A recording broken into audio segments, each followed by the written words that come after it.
On se retrouve pour une nouvelle capsule vidéo, quoi faire quand un client nous dit non. Cette vidéo a été inspirée par une cliente que j'accompagne qui m'a dit récemment, Fabien, j'ai prochainement une cliente. Et quelques jours plus tard, je lui envoie un message en lui demandant alors qu'est-ce qui s'est passé. Et elle m'a dit, ma cliente m'a dit non. Enfin, elle n'a pas vraiment dit non, elle a envoyé un pavé avec plein d'excuses. Et ça m'a inspiré cette vidéo que je te fais aujourd'hui. Petit tips pour toi, si aujourd'hui tu accompagnes déjà des clients ou tu échanges avec des prospects, c'est une source de création de contenu pour toi. Si ton client que tu accompagnes te donne une problématique, tu peux créer une vidéo qui aide ton client, mais en même temps, ça va attirer ton client idéal. Maintenant, répondons à la question, quoi faire quand un client nous dit non? Déjà, c'est d'avoir le bon état d'esprit. Un client ne te dit pas non à toi, il dit non à l'opportunité que tu lui proposes maintenant. Et le maintenant est important. C'est pas parce qu'un client te dit non maintenant qu'il va te dire non dans un mois, 2 mois, 3 mois. C'est peut-être que l'offre que tu lui proposes actuellement ne correspond pas à ses besoins. Ensuite, quand je te dis d'avoir le bon état d'esprit, c'est tu dois concevoir que tu as la solution au problème de ton client. Si ton client te dit non, il garde son problème et toi, tu gardes ta solution. Parce que souvent, quand un client nous dit non, on a l'impression de perdre quelque chose. Tandis que si tu dis, OK, la personne, elle m'a dit non, déjà, elle m'a pas dit non à moi, elle m'a dit non à une opportunité que je lui ai proposée qui ne correspond pas à ses besoins. Deuxièmement, la personne continue à garder son problème et moi, je garde ma solution. Pour pouvoir mieux vendre son service, c'est aussi de comprendre les besoins de ton audience. Si tu ne comprends pas les besoins de ton client, ça va être difficile pour toi de concevoir une solution qui correspond à ses besoins et du coup de lui vendre quelque chose. Donc c'est hyper important que tu comprennes quels sont les obstacles qui empêchent ton client d'atteindre ce qu'il désire profondément et ta solution, ton offre, doit enlever les obstacles et de permettre à ton client d'atteindre son résultat le plus rapidement possible. Une notion aussi que je voudrais te partager dans le bon état d'esprit, pour pouvoir vendre ton service, tu dois avoir une énergie de certitude. Si tu n'es pas convaincu de la transformation que tu peux apporter, ça va se sentir. Lorsque tu fais un appel de vente, c'est un combat subtil d'énergie. C'est celui qui a le plus de certitude et de conviction profonde. Ton prospect va avoir une conviction inconsciente qui est je suis sûr que je ne peux pas changer. Ça, c'est inconscient. Il a envie de changer, mais inconsciemment, il va se battre pour rester dans sa zone de confort. Toi, ton niveau de conviction, ça doit être je suis sûr que si mon client prend ma solution maintenant, je vais pouvoir l'aider à atteindre le résultat qu'il désire. Et c'est dans ton devoir de lui montrer les possibilités pour qu'il passe à l'action et qu'il rejoigne ton offre. C'est pour ça que je te fais cette vidéo. Parce que quand tu vas comprendre quoi faire quand un client te dit non, tu vas trouver des idées, tu vas avoir le bon état d'esprit pour que même si un client te dit non maintenant, ou au début de votre échange, il finit par te dire oui. Deuxième point, c'est le processus Aikido pour contrer une objection. Retiens le processus que je vais te donner dans quelques instants. Ça va t'aider à faire forcément plus de ventes ou d'améliorer ta compréhension client. Car souviens-toi, plus tu comprends ton client, mieux tu peux designer tes offres et mieux tu peux créer du contenu pour aider ton client. Pourquoi j'ai appelé ça le processus Aikido? C'est lorsque ton client t'envoie une objection. C'est une énergie qui t'envoie. Et les vendeurs amateurs, quand ils reçoivent une objection, donc une énergie, ils vont se braquer, ils vont être sur la défensive. Quand tu comprends le processus Aikido, tu prends l'énergie de ton client et tu lui renvoies l'énergie. Et tu vas avoir deux processus possibles. Le premier processus, c'est comprendre, clarifier, poser une question. Deuxième processus possible, c'est comprendre, donner une nouvelle perspective au travers d'une histoire et poser une question. Je te donne des exemples. Dans le cas numéro un, ton client il te dit Fabien, c'est pas le bon moment. Et je comprends, mais quand tu me dis que c'est pas le bon moment, c'est-à-dire pourquoi tu penses que c'est pas le bon moment maintenant? On veut clarifier puisque lorsque ton client te donne une objection, c'est souvent un mur de façade. Nous, ce qu'on veut comprendre, c'est qu'est-ce qu'il entend quand il me donne cette objection. Un autre exemple, Fabien, j'ai pas les ressources financières ou c'est trop cher. Et je comprends, mais quand tu me dis c'est trop cher, sur quel deuxième exemple, ton client il te dit c'est trop cher. J'entends, je peux comprendre que tu penses que c'est cher, mais quand tu dis que c'est cher, c'est-à-dire, tu peux m'en dire un peu plus par rapport à ton budget actuel ou par rapport à les ressources que tu as aujourd'hui sur ton compte en banque? qu'est-ce qui fait que c'est cher pour toi? Comprenez que le processus, il est toujours le même. Maintenant, le deuxième processus possible, c'est je comprends, cette fois-ci, je donne une nouvelle perspective, je partage une histoire qui permet à notre client de baisser ses résistances et d'avoir une nouvelle manière de penser. Et ensuite, on pose une nouvelle question. Pourquoi ce processus est important? Parce que souvent, si ton client il est bloqué, c'est parce qu'il a une manière de penser qui est fixe. Toi, dans l'appel, en partageant une nouvelle perspective, ça lui permet de voir les choses autrement. Exemple. Alors Fabien, là, c'est pas le moment pour moi, j'ai trop de choses à faire.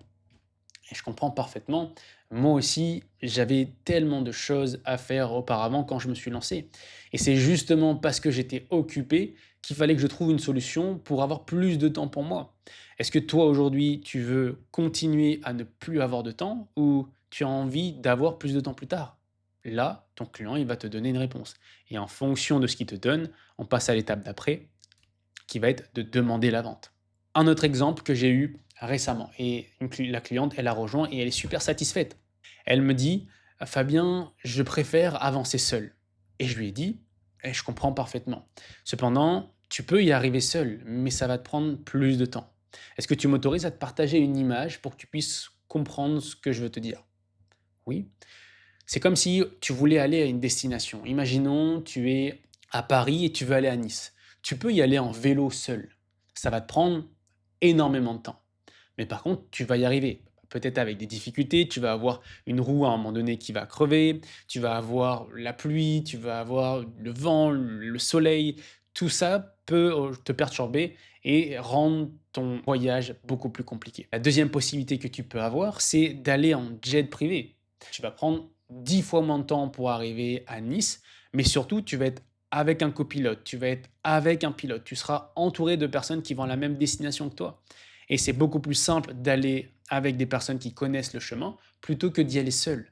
Toi, aujourd'hui, tu préfères y aller seul et que ça te prenne plus de temps ou tu préfères y aller plus rapidement en étant accompagné? Ah, bah, je préfère aller plus rapidement. Ok, mais dans ce cas-là, tu veux que je t'accompagne? Oui ou non? On demande toujours la vente. Parce que si tu ne demandes pas la vente, comme disent les Américains, ask for the sale, eh ben, tu ne pourras pas vendre. À chaque fois, tu dois toi-même initier et proposer à la personne d'aller de l'avant.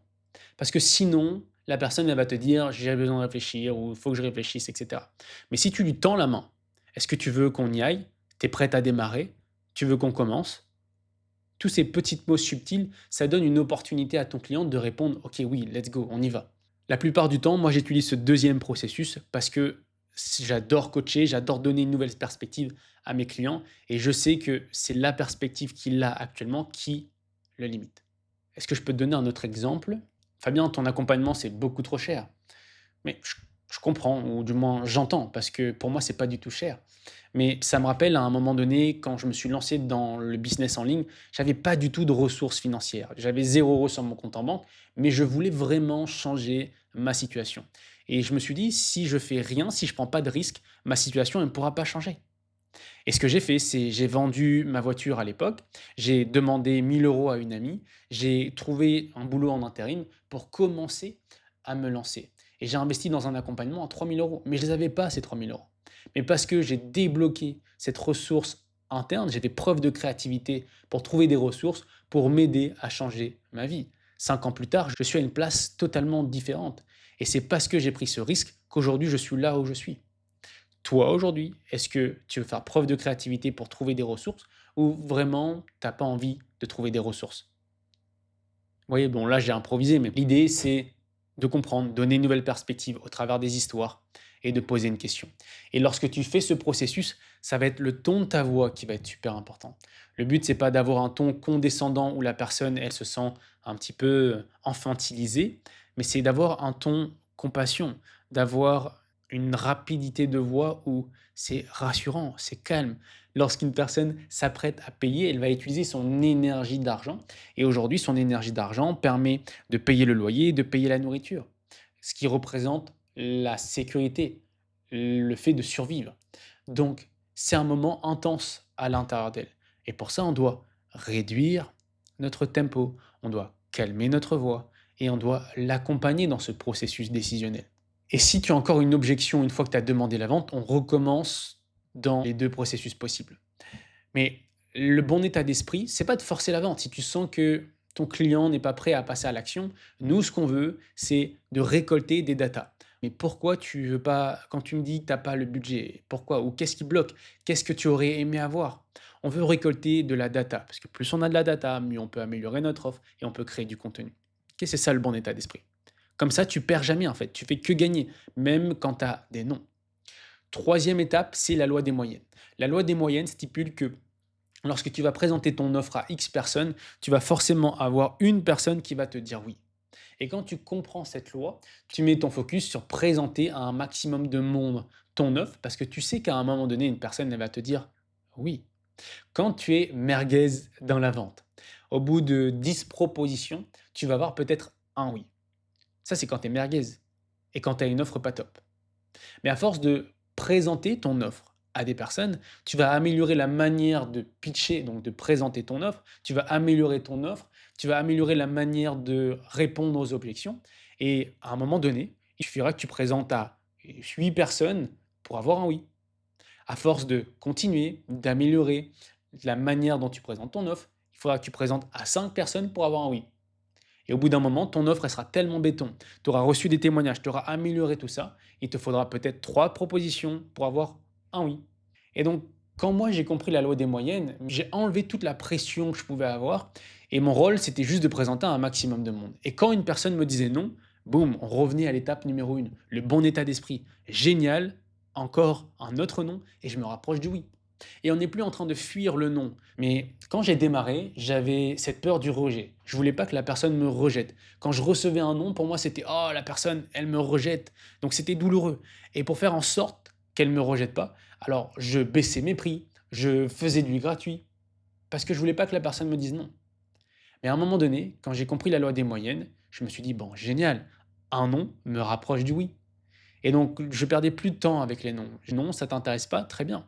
Pourquoi? OK, ça. Et j'ai amélioré ma manière de présenter. Et maintenant, quand j'ai un non, je sais qu'un non maintenant peut dire un oui plus tard.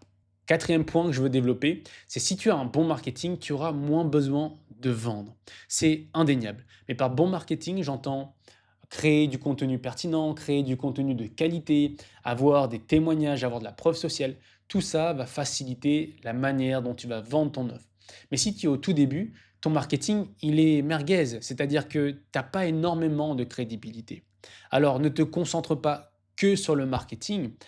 Bien sûr, fais attention à ton marketing, sois prolifique, crée du contenu qui apporte de la valeur à ton audience, mais surtout, ce que tu peux faire si tu es au début, c'est fais des appels, fais des échanges avec des personnes. Essaye vraiment de comprendre les besoins de ton audience pour pouvoir lui vendre plus facilement.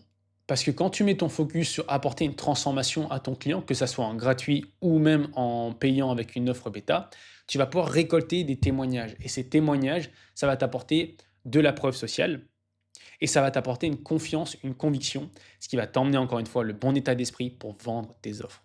Dernier point que je voudrais te partager, si tu n'aimes pas faire des appels de vente, et ce que je comprends, ça peut être énergivore, tu dois fixer le rendez-vous, la personne une fois sur 5, elle n'est pas présente, c'est pas le bon moment pour elle, etc. Donc ça peut te prendre énormément de temps. Donc, je t'invite à mettre en place ton écosystème d'ascension.